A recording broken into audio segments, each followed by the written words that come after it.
Hi guys, welcome to Tamil Creating. இந்த வீடியோவில் நாங்கள் keychain செய்ய போகிறோம். keychain எப்படி செய்கிறேன்னு பார்க்க போகிறோம். ஆகவே நாங்கள் keychain எப்படி செய்கிறேன்னு பார்க்குறதுக்கு முன்னாடி அதுக்கு தேவையான பொருள்கள் என்னென்ன மற்றும் சக்திகள் என்னென்னு பார்ப்போம். சக்தின்னு நான் சொன்னது கரண்ட் இருந்தால் தான் இந்த வேலையை பார்க்கலாம். ஏன்னா நாங்கள் இந்த keychain-ஐ க்ளூ கன் மூலமாக தான் செய்ய போகிறோம். க்ளூ கன்னுக்குள்ளே போட க்ளூ ஸ்டிக் வேண்டும். அதோட க்ளூ கன் வேலை செய்ய கரண்ட்டும் வேண்டும். அதோட ஒரு கிளாஸ் எடுப்போம். கிளாஸோட ஒரு மார்க்க பென். அதோட உங்களால் முடியும்னா ஒரு க்ளவுஸ் எடுங்க, இல்லாட்டி சுப்பின் ஒன்று கையில் கட்டிக்கோங்க. அவங்க எப்படி செய்யறேன்னு பார்க்கலாம். முதல்ல கிளாஸுக்கு மேலே மார்க்க பென்னால் வரைங்க. உங்களுக்கு என்ன பிடிக்குமோ அதை வரைங்க. நான் உதாரணத்துக்கு, அதாவது உங்களோட கீச்செயினில் கீயாக என்ன வரணுமோ அதை நீங்கள் வரைங்க. அந்த உருவம் என்ன வரணுமோ அந்த உருவத்தை நீங்கள் வரைங்க. நான் ஒரு எஸ் எழுத்து ஒன்று வரைஞ்சி கொள்கிறேன்.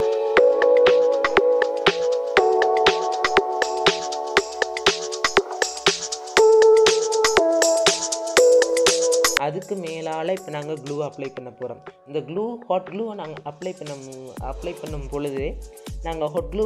பண்ணும் பொழுது எஸ் எழுத்திட அவுட்லைன், அதாவது நீங்கள் வரைஞ்ச உருவத்திட அவுட்லைனுக்கு முதல் அப்ளை பண்ணுங்கள்.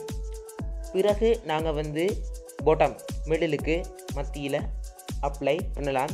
ஹாட் க்ளூவை நாங்கள் மத்தியில் அப்ளை பண்ணலாம். டபுள் லேயர் அப்படின்னா 2 முறை மிடில் அப்ளை பண்ணுங்கள்.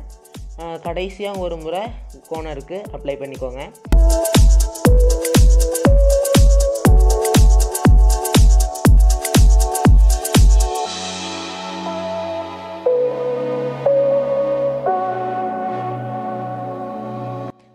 இதெல்லாம் கொஞ்சம் காய விட்டுருங்க. இதெல்லாம் செஞ்சு முடிஞ்சு கொஞ்சம் நேரம் காய விட்டுருங்க. காய விட்டு பார்த்த பிறகு அங்கங்கே கொஞ்சம் துளைகள் காணப்படும். அதாவது வீடுபட்ட மாதிரி ஓட்டை மாதிரி எல்லாம் காணப்படும். அந்த ஓட்டைக்கெல்லாம் க்ளூ போட்டு நிரப்பி காய விடுங்க.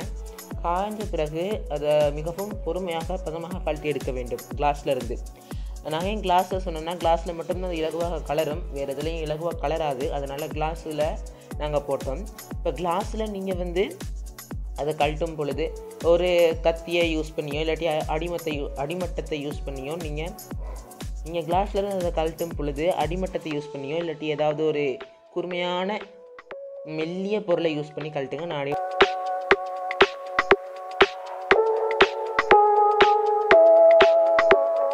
நான் அடிமட்டத்தை யூஸ் பண்ணி கழட்டுறேன்.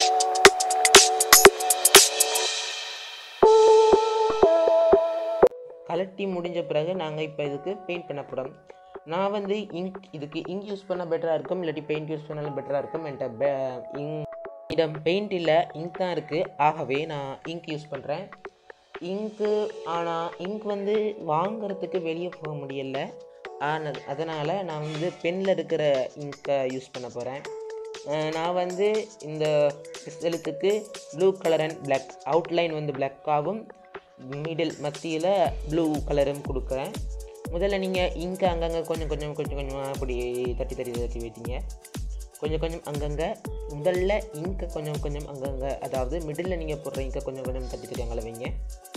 அந்த எஸ் எழுத்தில் கொஞ்சம் தட்டி வைங்க. பிறகு நீங்கள் ப்ளூ கலர் இங்கை பெயிண்ட் பண்ணுறதுக்காக ஒரு ப்ரஷ் எடுங்க. ப்ரஷ் எடுத்து அதோட கையில் ஒரு க்ளவுஸ் போட்டுக்கோங்க. கையில் ஒரு க்ளவுஸ் கண்டிப்பாக தேவை. அப்படி கையில் ஒரு க்ளவுஸ் இல்லைண்டா உங்களுக்கு கையில் இங்க் ஒட்டும், கையில் இங்க் படும். அதனால் நீங்கள் ஒரு க்ளவுஸ் ஒன்று போட்டுக்கொண்டு ப்ரஷ்ஷால் அதை அப்படியே மேலால் பெயிண்ட் பண்ணுங்கள்.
இதன் பிறகு இப்போ நாங்கள் பிளாக் கலர் எடுப்போம். பிளாக் கலரும் நான் ஒரு பென்லேருந்து தான் எடுக்கிறேன். அதனால் பிளாக் கலரை அப்படியே அந்த அவுட்லைனுக்கு கொஞ்சம் கொஞ்சமாக அப்படியே இதோட அவுட்லைனுக்கு கொஞ்சம் கொஞ்சம் அப்படியே வச்சுட்டு அதை உங்களோட க்ளவுஸ் போட்டிருக்க விரலால் எப்படி செய்யுங்க. அதை ப்ரஷ் பண்ண வேணாம். இது அழகாக அப்படி அவுட்லைனை விரல் போட்டிருக்க, அதாவது உங்களோட க்ளவுஸ் அதில் நீங்கள் கைக்கு போட்டிருக்க க்ளவுஸால் விரலால் இப்படி தடவுங்க. ஓரங்களுக்கெல்லாம் தலையை முடிச்சிங்கன்னா இப்போது கீ செயின் ரெடி. இதை அப்படியே காய விடுங்க. ஒரு நாள் 2 நாள் போகும். இது இங்கனால ஒரு நாள் 2 நாள் ஆகும். பெயின்னா ஒரே நாளில் காஞ்சிடும். இப்போது கம்பி, பைண்டிங் கம்பின்னு சொல்லுவாங்க. பைண்டிங் கம்பி எடுத்து அதை இந்த மாதிரி ஒரு பட்டையில் வச்சு பைண்டிங் கம்பியை சுற்றுங்க. இந்த மாதிரி சுற்றி கொண்ட பிறகு அதை அப்படியே கொஞ்சம் குரடால் அட்ஜஸ்ட் பண்ணி செஞ்சுடுங்க. குரடால் அப்படியே உள்ளுக்கு அமுத்தி அதெல்லாம் பண்ணி அந்த நீட்டை கம்பியை, அதாவது அந்த வளையத்தோடு வந்திருக்க கம்பி நீட்டை கம்பியை கொஞ்சம் நேர் பண்ணி எடுங்க.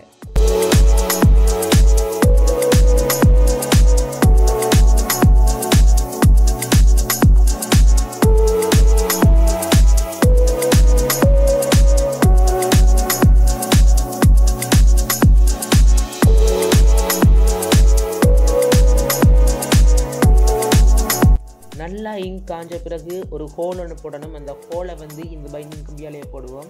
இந்த ஹோலை நீங்கள் மேல் மூலையில் இல்லாட்டி கீழ் மூலையில் எங்கேயாச்சும் போடுங்க. நான் கீழே நடுப்பகுதியில் ஒரு ஓடையில் இல்லை நடுப்பகுதியில் ஒரு ஓட்டை போடுறேன். உங்களுக்கு அந்த அவசியம் வேண்டும்டா நீங்கள் அப்படி செய்யலாம். நீங்கள் எங்கே வேணாலும் ஒரு மூலையில் போடுங்க, இல்லாட்டி நான் போடுற மாதிரியே போடுங்க. நான் போடுறதுக்கான காரணம் வீடியோட எண்ணில் உங்களுக்கு ஒட்டோவாக தெரிய வரும். இப்போ கொஞ்சம் ஓட்டையை போடுங்க. போட்டுட்டு குரடால் கொஞ்சம் அப்படியே நல்லா டைட் பண்ணிக்கோங்க. அவ்வளோதான். இப்போ நாங்கள் வந்து அடுத்ததாக இதை எங்கெங்கெல்லாம் நாங்கள் யூஸ் பண்ணலாம்ங்கிறத பார்க்கலாம். ஃபர்ஸ்டில் போடலாம்.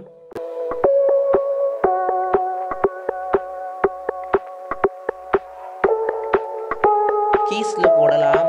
அதோட இந்த டிசைன் கொஞ்சம் வித்தியாசமான டிசைன். இந்த கீச்சைனை நீங்கள் வந்து பைசிக்கலில் ஃப்ரண்ட்டில் இப்படி வச்சு வைக்கலாம்.